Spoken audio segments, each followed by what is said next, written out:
That's like her energy, at least at this era of her career. It was like that kind of like snobby rich girl. I remember watching The Lion King and being like, that Nala is a bitch.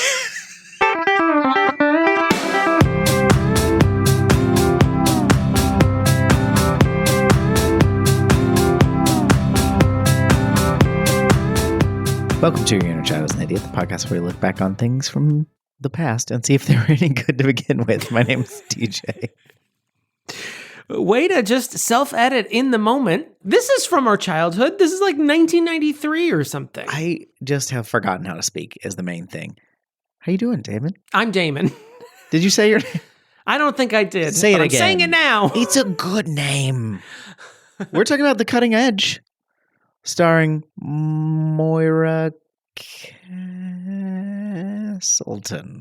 What is wrong with you? And D.B. Sweeney. But also we're going to double check that first name. Moira Castleton. Moira Kelly. Moira Kelly. Yeah. I was going to say Kelly, but I didn't think that would be as funny. You know, you're right. And D.B. Cooper. The Castleton is a go-to funny. Oh, no. Yeah. What happened to D.B. Sweeney? I mean, people... What? Oh, just like aging? Was it a problem? Yeah. Did he do something? We don't know yet. Oh. Anyway.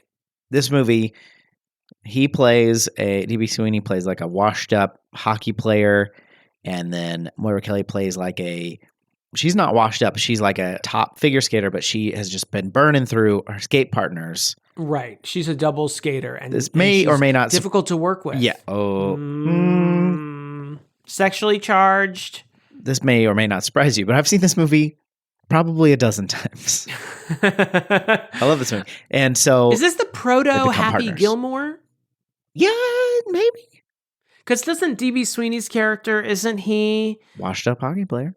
He's a washed up hockey player, but also like he gets into a lot of fights. Yeah. And he can... much like Mr. Gilmore. He can skate, unlike Happy Gilmore. That's the reason he goes to golf, is because he can't skate. He's a hockey player. Yeah, I don't think I've seen this movie all the way through, except for the first time my family rented it from It's Showtime Video in Goodlettsville. It's a friend of the podcast. And my mom loved it. I was not keen on it, although I have a feeling it's going to be like Moonstruck, where I'm going to have to concede that my mom's right. That is my premonition and fear, worst fear, that I'll have to admit she was correct. But I feel like I've seen the last two scenes of this movie. Yeah. I don't know, TNT in the 90s, and then hold on, I'm just calculating it out, 3,682 times. Right. Yeah. It's one of those movies that I think did moderately well at the box office, but probably the license was pretty cheap. So it just was flooded onto basic cable airwaves on a Saturday afternoon. Yeah. Like clockwork. This is the kind of movie that is very difficult to find on screens now, post-COVID for sure, but like even when it was like, is Hollywood done? You know, people were already asking that. It's because like it's not a big blockbuster. It doesn't have like these huge name actors. It's not like even like a quirky indie. It's just like a movie. There's not a big laser shooting into the sky, yeah, causing all of us to potentially die. So this would almost definitely be direct to streaming, which doesn't mean what it used to mean. You know, it used to be kind of a death knell for a movie to go direct to video, but now it's like, yeah. And I don't know why I saw this movie so many times. I don't know if my sister was into it or if it was just me. If I can't blame it on her, I'm not going to speak out of turn here because I don't remember. Please don't attribute anything to Jennifer that she doesn't deserve. I enjoyed it. I know for sure.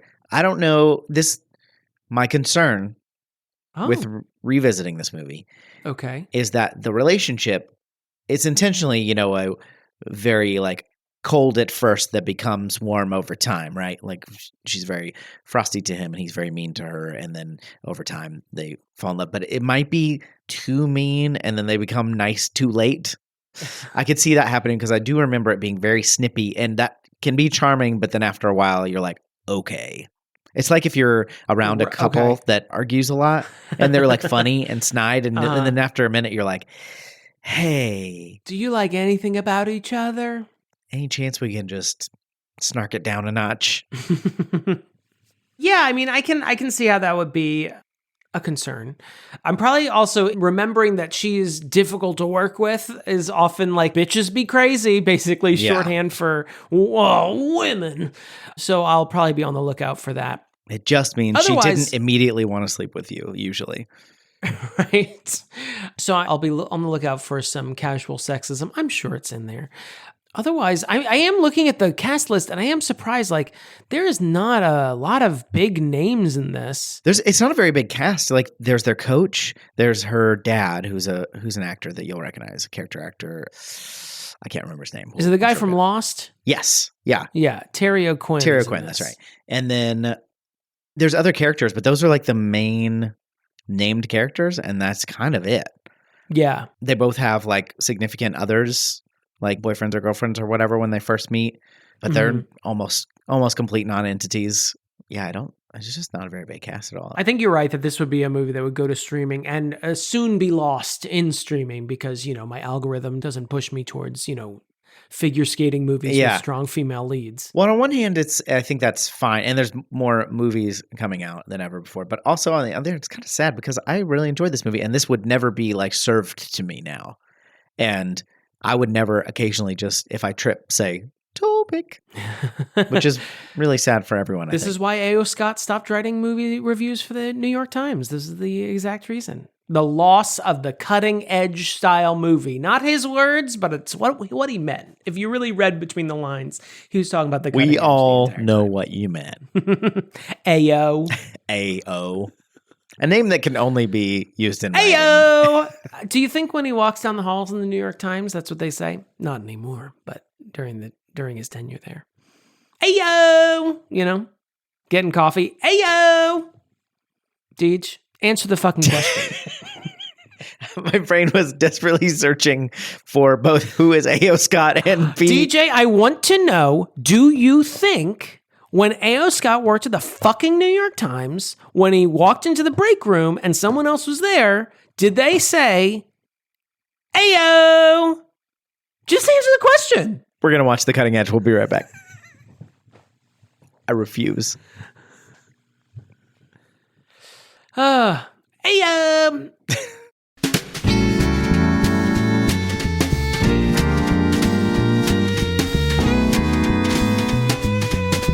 Here's the thing, Deej. There are two things I do well. Yeah. And the second thing is recording this podcast for my patrons. And what was the first thing? I think it's sex. Sex is the first thing I do really well. I thought it was hockey. I can't remember what he says. That's the third thing. It's a top three. Okay. But I was just talking about the top two right now. So, first thing is recording a podcast, especially No, that's the second sex thing. is the Okay, first sex. And then it's ice skating. Recording a podcast for patrons. Especially for the patrons at patreon.com. Especially for the patrons. / You're a Child's an Idiot. Third, hockey. Hockey. Okay. Amateur league hockey. Minor league hockey. Yeah. But also Olympic level hockey. Don't call it halty. Pre-eye injury. Right. Yeah. Great. That's a wrap on the commercial. Good job, everyone. Fourth thing. That's a wrap on Damon. Fourth thing, backgammon. So it goes, I always read the first one. Sex. That's what it is. Sex. Sex. Sex. Recording a podcast for my patrons. Okay. Hockey. Minor league hockey. Backgammon. I did 5. Did you count hockey and minor league hockey as two separate things? I did. And we are back. We watched The Cutting Edge. I don't know if you know that. I did know that, but I'm glad that the people listening who have also been listening to the podcast for a few minutes now know you know that we have been listening to it. Or unless we've messed up and we've put the wrong back half with the first half of another episode. And now you're probably real thrown. It's not never happened. I don't think we ever published an episode, but it has in editing happened before. We've also done some good barbecue eating. Yeah, although I didn't get my sauce. Neither your wife nor I got our white sauce. No, you did not get the sauce that you requested, and there will be hell to pay. Once we join forces, look out. Yeah. I didn't have a threat ready. Is it my turn to recap? Yeah, usually it's always your turn to recap, is what I've always remembered. Okay, let's recap this movie. Our two main characters are not doing well, okay? D.B. Sweeney, who definitely has a character name. Doug Dorsey. And I almost said Ducey, but that's Fox Kate, News. not Mulgrew, which you keep saying that helps me. Moisen. What was it? Mosley. Mosley. Kate Mosley. So Doug Dorsey is a talented young hockey player. Up and coming? But then he got checked too hard by an opponent, and he's lost some of his peripheral vision and such that he cannot play hockey anymore. So he's been washed up for a couple years now. Kate is a talented up-and-coming couples skater who doesn't want to skate in couples. If only there were a way for her to skate. She can't find a partner because she keeps pushing all her partners away. Well, I just hate that skating is such that there's no way that she can competitively skate without another person to skate with. It's physically impossible. Scientists have been working for years to find a way to skate by yourself. The only skaters I've heard of are definitely not individual skaters. So they're definitely couples skaters and thruples skaters. Yeah. It's because it was like Nancy Kerrigan, Tonya Harding, and Oksana Bayul together. All of them. Doing that's why they call it a triple axel. Mm-hmm. Because each one takes an axle. Right. Okay, so Kate, she's just going through partners. She's a talented skater. Don't get me wrong. I'm not getting you wrong. I felt like I was being accused of getting you wrong. The movie told me this. So we got to get these two together. Mm-hmm. And so we throw lunkhead, washed up ice skater, hockey player with this frosty, malcontent couples. The word you're looking for is, as the movie would tell you, bitch. Yeah, and we'll get to that. But so these two are like oil and water. It's never going to work. It's never going to work. I'm playing to the camera a lot more with the new angle. I see that. I have no trouble making eye contact over here, I'll tell you that.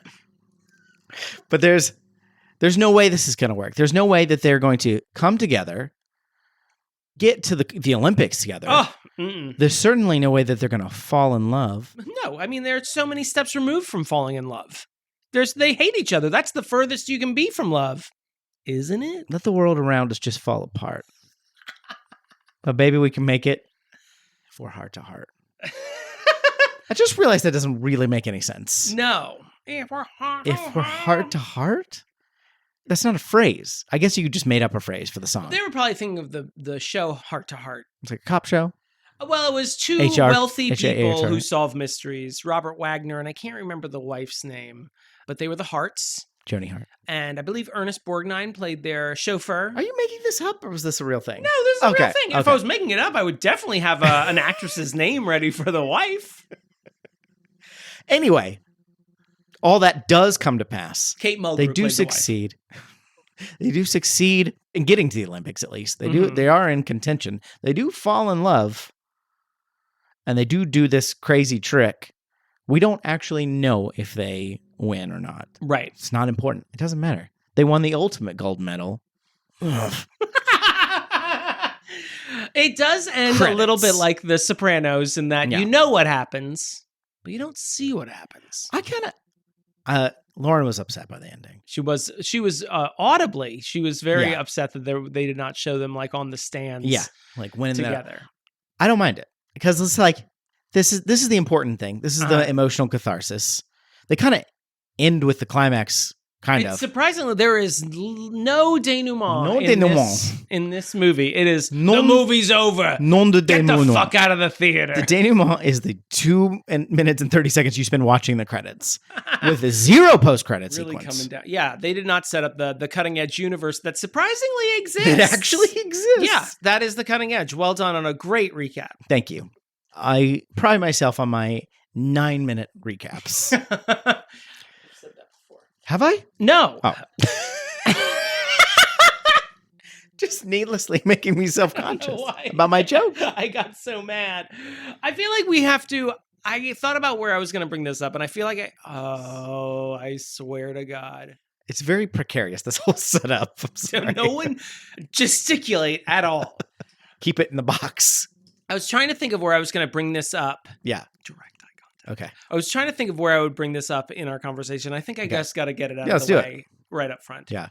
I fucking hate you. And I hate doing this podcast. Watching this movie silently with you made me realize how much I hated you. This movie is directed by Paul M. Glazer, Okay. who, if you do not know him, you know him better as Starsky or Hutch. Actually, I looked it up. It is Starsky. He is Starsky. Okay. That's more fun to say. Like, keep it in your pants, Hutch Starsky. is not as fun. Keep it in your pants, Starsky is great. He also played the rabbi's son in Fiddler on the Roof. Okay. And you have your eyes on the rabbi's son. Okay. That's a line from Fiddler on the Roof, just so you know. I assume. I didn't just suddenly take on a character for no reason. He chooses a technique that is often employed in this. Oh, yes. We learned about it. That we actually did some research to try and figure out if there was a term for this. And as far as I could tell, it's called the slow shutter. The slow shutter technique. Yes. Where you sort of if you're like actually a film person, you're like, yeah, you fucking, but like, we didn't know. We were just like, what is this thing he keeps doing? It creates a grainy effect on screen, and it's not exactly slow-mo, but it almost creates, everyone sort of has trail lines as they're moving. If you were alive during the 80s and the height of MTV, like a lot of like music videos, a lot of slow jams might have used this technique. Yeah. Let's say you're filming a movie and it's 1992, right? Let's say you're filming some skateboarders. It's 1992. I remind you. Let's say you don't have a lot of money. You can't do a lot of stunts, but you want to convey an accident. And right, yes. This is the perfect technique for you. You can film them skating around, doing well, do a little slow shutter. It's a little, and then just show them on the ground. Greg rolling on the ground. Just have them on the ground. You just skip the stunt. Okay, sorry, I didn't mean to interrupt. No, you're absolutely, it's perfect. That's a perfect example of like a PSA. Yeah. Like, has this ever happened to you? So it is so distracting. He uses it for any sports scene. So when we see DB Sweeney's injury in the rink, yes, that is in the hockey pitch. That is in this sort of slow shutter motion. Sometimes when just Kate Mulgrew is skating, we see it there, and it's very distracting. And then like during the Olympics, during their nationals, like qualifiers, it's a weird choice almost all the time, and it's used so much a lot that Mr. Glazer must have been very proud of himself. Yeah, I don't know if he just like. It often happens. It's probably like this with drawing techniques as well. You learn something and then you use it a little bit too much at first, like because you're like, this is cool, and it is probably cool. You know, it is cool to a point, right? And but then it's you're like, I've got to stop cross hatching everything. Yeah, this is just not it's like when I first bought my wah pedal. You know, it was like, hey, I'm Jimi Hendrix over here. Then after a couple of songs, you're like, you know, you only use that on a couple of songs, right? You gotta chill with that. I wrote that Starsky. I realized they did it at the beginning when they meet at the Calgary Olympics in '88. Oh, yeah, when they're like walking. They're walking down a hallway and there's like trail lines and she's like brushing flags out of her face. And I wrote that it looked like an Unsolved Mysteries recreation. It does. It's such an odd choice. It is. It's like next time on Rescue 911. We learn a little bit about techniques, like camera techniques you hated, or is it just that one that that's was the only one I noticed. He does backlighting. He does backlighting. He does like Doug, the character that DB Sweeney claims, he's like kind of a he's a cad at the beginning. We get him. He's a ne'er-do-well, a scoundrel. He's in the not Olympic Village, but the whatever Olympic Village. Was he in the Olympics? The village that took down Grindr in Rio. Well, the Olympic Well, village. at the beginning though, and he's like okay, and he's like he's presumably slept with this woman, and he doesn't know her name, and her name is actually Gita, which is like okay, well, fair. That's on you for having a stupid name. No, I'm just kidding. Take for all that, European woman. For all the Gitas out there, I'm just kidding. What about the Bhagavad Gita? Show some respect. Yes. It's one of my top 10 religious texts. The other one that he sleeps with later, which is the other American woman when they're at the Olympics. Oh, yeah. Every time she comes to the door, she's like a walking glamour shot. There's like, her hair is very done up and the light is going through her. It's behind her. Lightly permed hair. Like the sun is literally behind her. Not to mention, I don't know if you got this, because this is also a very Olin Mills touch. She has a red rose that she's brushing against her neck. And I'm like, was this a Mother's Day gift your kids got you? What is happening here? And also, I mean, it's not just her. There's a scene, like a sort of climactic scene when Moira Kelly's character leaves or realizes she's never loved skating. Yeah. And she sort of informally retires. And there's like sun pouring in through the windows. And it's like a very dusty scene. So it's not like really stylized. It just feels like they're on the surface of the sun filming. It's really odd choices. It is weird throughout. The only one I can think of right now, there's a couple of like interesting angle shots, like the scene where they're at the party. It was a New Year's party at her dad's house, at Terry O'Quinn's house, and they begin the scene by like looking at the band upside down in like the reflection of the piano or something, and then they come up and it's like taking a sax solo during Love Shack. I don't know if you need to extend that song, but okay. But what is this? 2 bridges, and you're adding a saxophone solo? Yeah, it's just interesting. I only noticed it. Well, I noticed a lot of the slow shutter effect, but the angles I only noticed a couple times because it's just like, and it usually wasn't. Oh, that's cool. It was more like, why did you do that? Well, sometimes it was used effectively. I think of the Topic montage near the beginning, where he keeps falling on the ice, and she keeps bending down to say Topic. Yeah. But those are all shot at weird angles because he's falling been knocked to the ground. Sure. But then there's other parts where they're running and, it's filmed at weird Dutch angles. And I'm like, I get it, Starsky. You want to show us that you're more than just a 70s detective who knows a pimp. You want to show us that you got some skills to pay was those Hutch bills. A pimp? Hutch was not a pimp, but Huggy Bear was one of their informants on the street, and he was a pimp. Played by Snoop Dogg in the Ben Stiller, Owen Wilson adaptation. There was also a phenomenal Nia Peoples song playing behind the Topic scene that I've forgotten about. It's great. There's some good 90s R&B. There is a lot. This is like the 90s were boiled down into a soundtrack. Yeah. It was like, it's like they got a sampler platter of whatever they had in store, the Universal Studios license. Just grab what you want, put it on the CD. It was out of control. I'm going to take one Nia Peoples. I'm going to have, you know what? Give me 2 of those. Whitney Houston. No, they didn't have any. They didn't have any Whitney Houston. Yeah. Nia Peoples is the only, I mean, I didn't look up the soundtrack, but yeah, I didn't recognize. That's the only I recognized the songs. Mm-hmm. Possibly because of this movie, but I didn't recognize any of the other artists. I know I briefly touched on it. Why doesn't Kate just skate solo? Did they say a reason? I'd be fine with a sentence in the movie, but I missed it. Yeah, this is one of those instances where, it's a formula movie. I'm fine with if you just give me a throwaway sentence. And I guess that was an attempt at the throwaway sentence. They said, we should have trained her to be a singles. I guess they were just so invested. They were so used to her playing or doing partners that by the time they realized we should just go with singles. That's fine. I don't know enough about skating to know whether that's accurate or not. Like maybe it's not a thing you can switch very easily. Well, honestly, one of my faults with this movie, I think, is I feel like they could have leaned into, I think figure skating is a sport that a lot of people are familiar with, but don't really know the ins and outs of. Yeah, or you watch the it inner politics every Winter Olympics, and that's it. Yeah. And I feel like they had an opportunity to sort of dive into a lot of that ins and outs. Like at one point, DB Sweeney's character says, like, it's harder than hockey. And I have no doubt that that's true. Yeah. But why? But tell us why. Like, give me like how this works.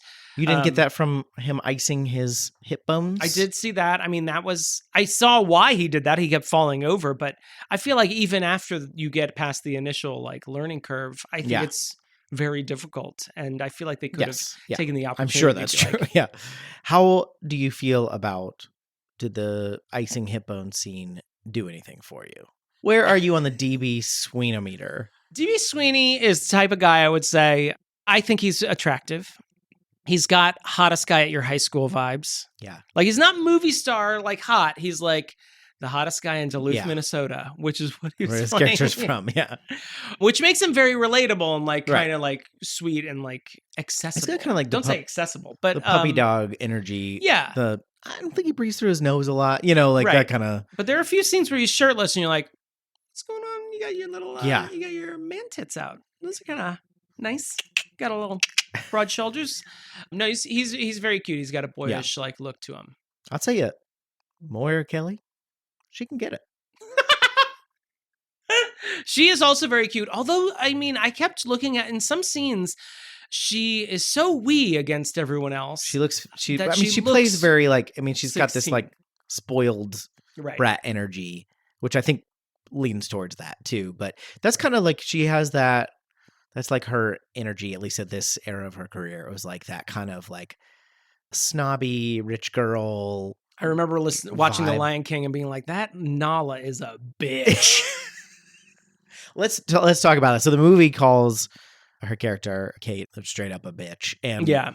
that's always a little bit like, okay, because overused, right? And Right. we learned a lot more. I think that her character kind of is a bitch. Obviously, like a male saying that, you know what I mean? No, I like, know. Grain of salt, but I don't disagree with you. There is, I mean, doesn't mean she's irredeemable. she's not irredeemable, Yeah. but I think the movie, I feel like the movie really does not like her very much and really pushes on her unlikability in a way that it's hard to really feel that excited about her. Whereas I think DB Sweeney, who also like makes some snide comments and is kind of like a stuck up, a little, he's not really played stuck up, but you can see that maybe in his character, but he does not get the same treatment that her character does. Right. And we're that, kind of I more think, on is his, he's the main character. He's the one we start with. Yeah. He's like who we're supposed to be rooting for the most. Yeah, it goes really easy on him. Not that I would want two unlikable characters that I have to watch fall in love, but it does seem like the movie actively hates Moira's character. Yeah, we touch a little bit on her relationship with her dad, that like obviously he's the driving force. He's the one that like hires Doug to come there and pays him and like tries to like pay him and send him away, and then he like kind of challenges him to let him stay. But we get like one scene where she's like, maybe you didn't have to push me so hard or something like that. Maybe I could have just not skated. It becomes obvious that she does not like skating. Yeah, and I don't know if we needed a lot more than that, but I kind of do want more. I could have gone with a lot more than that because it felt like, oh shit, let's throw this into the mix. It came too late a little bit. It's hinted at at first, but it's never really, and not that he needs to be portrayed as a villain, but it's never really portrayed as like a fault of his. Yeah. And it's implied throughout the movie, but it's implied so lightly that it doesn't process. Watching it the second time, I caught it a little bit more, but the first time watching it, I tonight. Can you imagine? Start it over again. Fire up the Sweeney. What was I saying? I feel like they could have hit on it a little bit more. Yeah. Not make him an out-and-out villain, but call him out a little bit more on it. Yeah. I mean, they sort of backload these scenes where she starts talking about her mother, and then we have her sort of dramatic but also quiet quitting. Catchphrase of the year. Somebody write an One article. of the few scenes where she's not screaming. 54 articles in the New York Times about that. About how Moira Kelly quietly quit on the set of Cutting Edge. That was basically that scene, and then the scene with her dad in the trophy room. Like that's basically all we get. And everything else is sort of left to sort of puzzle together. Yeah. But this isn't the movie where you sort of leave the theater and you go, what did you think about her relationship with her mother? It's not that kind of movie. So it's not Memento. You're not picking up the pieces. So just tell me, movie. Her mother was apparently like a show skater, and I think she died young, and I'm left to surmise that the father is sort of like forcing his daughter to sort of live vicariously as her mother again. What did you think? Do you think that we got enough tension on Doug's side with his brother? That whole storyline. So his brother, basically, Doug's washed up and he's now living in a shack behind his brother's bar. The Dorsey's penalty box. So their parents, I guess, or maybe they made it as a shrine to him. But it's this hockey bar in Minnesota. And the tension is first that Doug is still trying to play in the NHL and he keeps getting rejection letters. And his brother's like, when are you going to like wake up and give up and bust some tables, for God's sake? Yeah. And by the way, pay rent or work here, one of the two. And he's like, no, make me a sandwich. It's like kind of on your brother's side here. And we're not actively supposed to be rooting for Doug at this point to like, I don't think we're not on his brother's side or anything. But then later he goes back to visit after he's been training with Kate, and then he has to kind of like come out as it figures. It is very framed like a gay coming out. Yeah, it is. Joke. It is I was hoping that I like that scene actually, because that's actually the first time it's revealed that he lied to his brother. Right. It almost felt like there was a scene that got cut out. Yeah. He said he was in the Merchant Marines. Right. Yeah. And then so he comes back and he's like, back from the Merchant Marines. Tell us all about it. And one of the movie tropes I hate the most where D.B. Sweeney's like, can we talk privately? And he's like, nah, whatever you say to me, you can say in front of this entire bar full of people who, revere you as a hockey god. There's 34 people in the room. Why don't you tell them also? It's so stupid. And they just sort of goose him into saying it. Minnesota accent. Oh, yeah.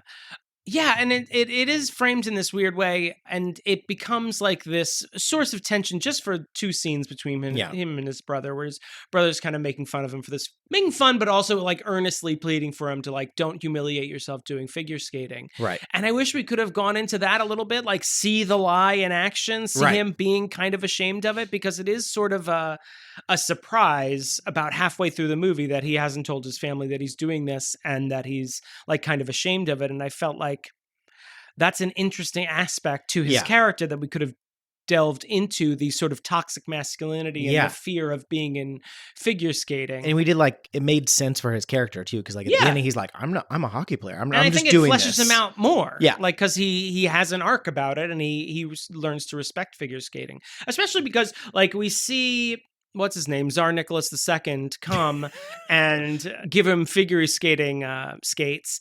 And he goes, but these are figure skating skates. Not how he talks at all. And then the next shot is like him in the car, like heading to Kate Mulgrew's house. We definitely cut that scene at some point. Yeah. So it is an odd choice that then they go back and they're like, remember the brother? There's a bunch of backstory there. Yeah. So I feel like that could have been flashed. This is a short movie. I don't know why they were trying to be as thrifty as possible. Yeah, even just a little bit more would have been good, because that, the dynamic is ultimately nice, because his brother is like, he makes a joke, like, you have to shave your legs. And he's like, I'm just kidding. And it was like, well, you weren't kidding like a second ago. Yeah. He says, gotcha. Which is you don't really get anyone. It's not a prank. You just ask. There's kind of a lot of lines. Ask the kind of homophobic question. Yeah.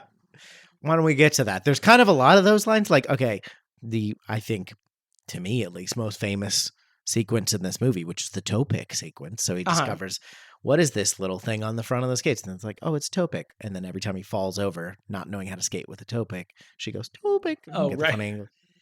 I forgot what lines you meant. I thought you meant homophobic lines. No. And then I realized you were talking about these weird, incongruent lines. They're like Go on. non-joke lines. Yeah. And then later they decide to play hockey. They're flirtatiously starting to become friends. Pals? Yeah. Lovers? Their competitiveness is maybe turning into a flirtatiousness, perhaps? Maybe, perhaps. So they're playing hockey, and he's kind of like taking her to school, scoring a bunch of goals on her, and then she finally gets mad and slap shots him right in the face. Yeah. And then we just see somebody in a hospital gurney going by. It's not him, which I appreciate that little misdirect. Right. But they're in the hospital. He's clearly been hit, and then he comes out and he's got this full face bandage, and she's like, I thought you just said it was his eye. And then he pulls it down, and then it is just like a significant, but like a little scratch above his eye. Stitches. And he goes, toe pick, which I guess it has the cadence of a joke. Yeah, exactly. And she's like, oh, it worked.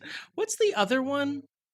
There's another one. Oh, she tells him early on when he fails at his first skate with her. She says, "Don't quit your day job." Oh yeah. And then later on, why does he say "Don't quit your day job" to her randomly? She's like, she refuses to do the new trick. Is that what it was? Wasn't right? That part and of the he movie? says, "Don't quit your day job." It didn't fit. Like, it was supposed to be a callback, but it didn't work. Yeah, in the it scene. Didn't make any sense. There was like 3 of those. There was another one too, I feel like. Anyway, I remember, but it was terrible. It was weird. It did take us about what would you say, 70 minutes to get some gay representation in this figure skating movie. Yeah, surprising. Although that guy does appear. Right, he is early on. You don't get any. This is the first time when he sees DB Sweeney, he goes, "Oh, now I see why you've been keeping them to yourself." Wink. He said to the camera, "I'm the gay one." A wink. I'm a bitch. You can sleep with my skating partner. Go for it. Okay. What am I doing with her? Okay. Surprisingly unhomophobic, though. I didn't think it was that. Yeah. I mean, probably to 90s people, they would have recoiled, but the movie itself isn't being weird about it. DB Sweeney has barely any response to it. Yeah, I guess Mazel Tov, the cutting edge. Thanks I guess. And even the support? Super mildly homophobic comment his brother makes is pretty tame. Yeah, it's pretty tame. He just has to shave his legs, which is like, Okay. But the Might whole be just misogyny, not even homophobia. That's true. Do you feel like that was that funny to you that he had to like frame it as a coming out scene? I didn't even pick up, like, I see what you're saying, and I definitely, it does have, to me, I just read it as a secret scene. I didn't take it as a coming out scene. Yeah. But I can see that read of it. Yeah. It's not wrong. I didn't pick up on it. I'm not sure the movie was going that far with it either. Right. It's really. like, is this a trope yet? We got to wait 10 more years? All right. Okay. All right. We'll do it then. And Cutting Edge 4. Did you want to mention that Governor Ann Richards of Texas is also does ballet instructor for both D.B. Sweeney and Kate? Like her. It did. Yeah. I like that. George H.W. Bush was born in a silver foot in his mouth. She wouldn't have called him H.W. Bush because W. Bush hadn't existed. Right. Like, She why are was you just saying? Why are you saying that? She's like, you'll get it later. Trust me. You're going to have to differentiate your George Bushes. Good luck with that. It's not going to be great. Another for much thing, of anybody. Outside of the soundtrack, another thing that places this right directly in 1992 is the extended gym montage. Oh, yeah. Where it's like, you know, Sweaty. figure skaters had to get in shape? I'm like, yeah, I did, would've but I guess guessed, you yeah. really want me to know that as well. Just sweating. Competitively sweating at each other. It was a very odd choice. I can see, and it was actually just you saying before when we were talking about the hockey, when they were playing hockey, how their competitiveness was like a source of bonding for them and like some of the sexual tension. I'm like, okay, now I see maybe that's why that scene was there, but I did not. Instead, I was just like, this is weird. It is weird. Don't even with the idea that they're competing against each other. It's still weird because it's not just a few shots. It's like a whole montage last 3 or 4 minutes of watching them work out. It's odd. It is. But also sexy because they're both sweaty and they're attractive, symmetrical people. People love sweat. There are some, while we're talking about weird shots, there is a shot of Kate around Christmas time, around the Yuletide. She is naked, her hair dripping wet, dripping down her back, and she's just lightly combing it. Yeah. Still dripping wet, meaning she hasn't towel dried it or anything. Just lightly combing it, looking out the window solemnly. And then D.B. Sweeney knocks on the door and she says, just a minute. So naturally, he took that as come right in. Yeah. She tells him to get out. He doesn't. She tells him to get out again. He doesn't.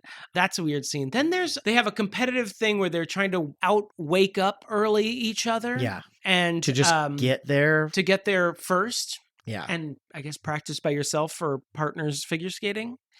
And she's like in a silk nightie. Yeah. Do women still wear silk nighties? Yes. Oh. Case closed. Up here they do. I don't know. That was weird. I made it weird. Sorry. She's also not under her sheets. She's just laying on top of I'm like, okay. Yeah. Feels filmed like by David Brent or something. It's an odd tableau. I have nothing left. Really? Yes. So let's not plow through all that. Okay. So in this movie's defense, we also get a scene. We find out that Kate has never drank anything. And after they win at nationals and they find out they're going to the Olympics, she decides she wants to have her first drink in her life. 0 to 10 tequila shots. 10 tequila shots. I think split between them. Too many tequila shots. Yeah. She gets completely wasted and then she tries to sleep with Doug. And he, like a true gentleman, says no and puts her to bed. And she's furious. Really mad. And instead he sleeps with the other doubles partner that also who comes to his door with the rose. What is he supposed to do? With the rose and the backlight. She brings her own backlight. What is he supposed to do? Say no to sex? I mean, she was flirting. She asked him if he was going down earlier, which is movie talk for we're going to have sex with each other. Let me see. What else can I get out here? You just wrote out the script here. This is ridiculous. This is from the Mario movie. Okay. This hockey Join game our is Patreon filmed. This hockey game is filmed like a child. I mentioned that. Yes. The spinning helmet when he gets knocked out. Dramatically spinning. Oh, the music. I was curious. I'm not a figure skating aficionado. Thank you. You're welcome. But their whole thing, at least for Doug, is they're going to do things different than everyone else. And they're going to wear different costumes. And they're going to do different music. Now, the costumes turns out she just wears sort of a red leotard and he wears black pants and a red shirt. So didn't see that one coming. rock and roll. And then they, instead of playing classical music, they started playing rock and roll, which was, I don't know if it was the best choice for the movie because the song itself has car sound effects, like a car revving up. And so every time, because they do the routine twice in the movie, and both times I'm like, is he making car noises? I'm like, what is that? It also, I mean, this is all of the like rock music that's not on the soundtrack. It's like, it's all very royalty free sounding. Yeah, it's all very Chat GPT wrote this rock song for you. But I'm also curious. I wish that I knew more about figure skating because now if you watch it, they often use they use all kinds songs. All kinds of stuff. Yeah. So was this unusual in 1992, or were they picking up on maybe an early iteration of a trend and they were sort of trying to lay claim to it? I don't have an answer for that. I just wanted to bring it up. Okay. In a lot of ways, it's one of the many unsolved mysteries of the cutting edge that I'd like to get into. And here's us reenacting the scene in the style of Unsolved Mysteries. Robert Stack, get in here. You're dead? Oh, damn it. Oh. Can we still do the slow shutter effect? I think your favorite line was, "You gonna fight me? You gonna fight the whole world?" That's brother to brother, by the way. We both said in the middle of our barbecue sandwiches, okay. That's enough out of that. All right, I'm done. That's all I got. Let's go to the verdict. Let's go there now.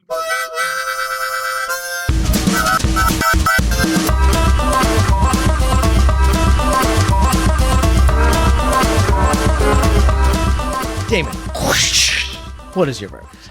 Your inner child is an idiot, I think. I'm really on the fence about this one. I feel like this movie is not saying it's going to reinvent the wheel, and it doesn't. Promised and delivered. I feel like it's trying to be a genre movie, and it is a genre movie. Yeah. My problem is, like, I was thinking about this earlier today. It's a little too comedic for me to say it's a romantic movie only. Right. But it's not very funny for me to call it a romantic comedy. Like, the jokes don't land a lot of the time. The camera direction is a choice. It's bonkers. It's lunacy. And very distracting from the rest of the movie. I could have used with a little bit, like, have Carrie Fisher come in and, pump up your script a little bit. Like, I was like, who would she play? No. When she was a script doctor during the 90s, like, have her do this and, like, punch it up a little bit.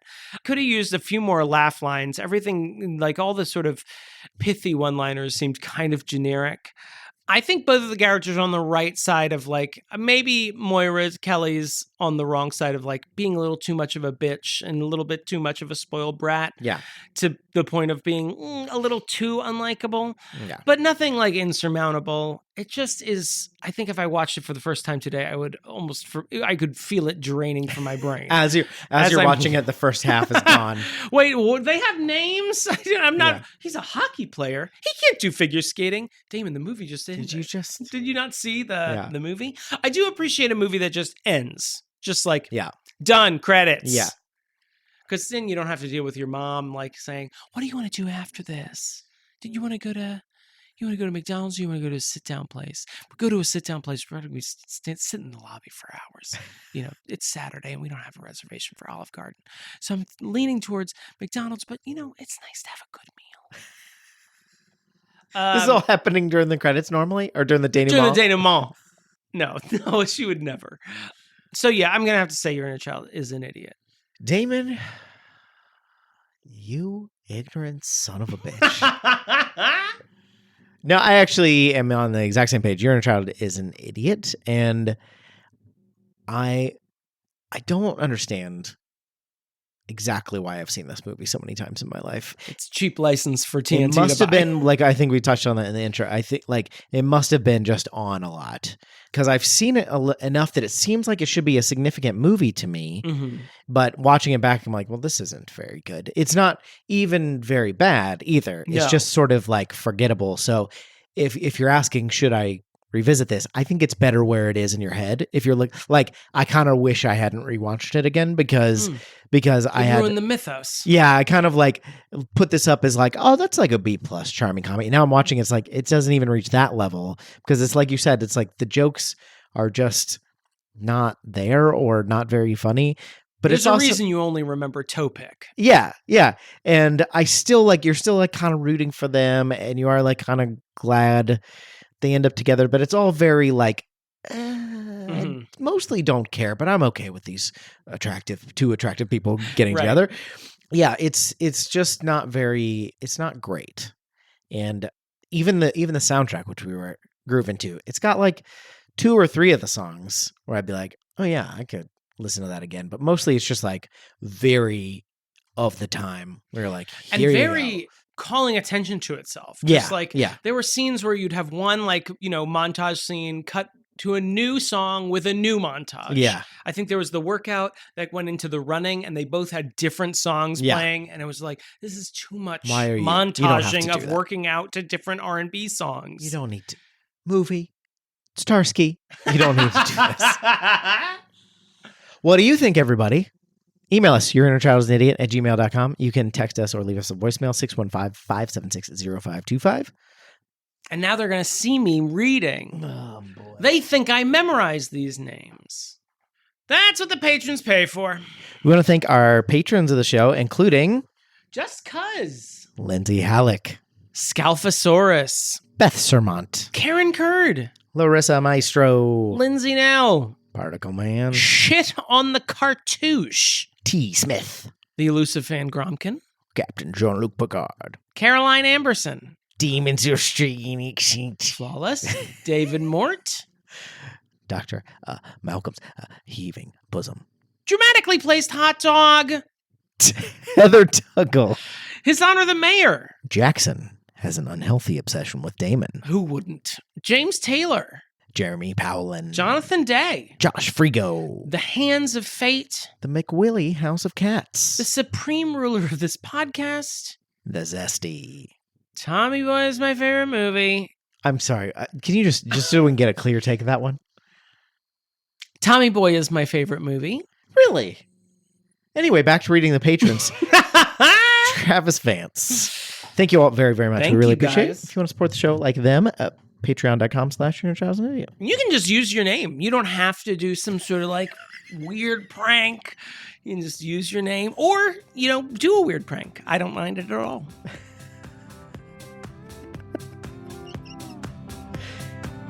It's such a good vibration. That's not in this. That one sounds expensive. Don't sing that one.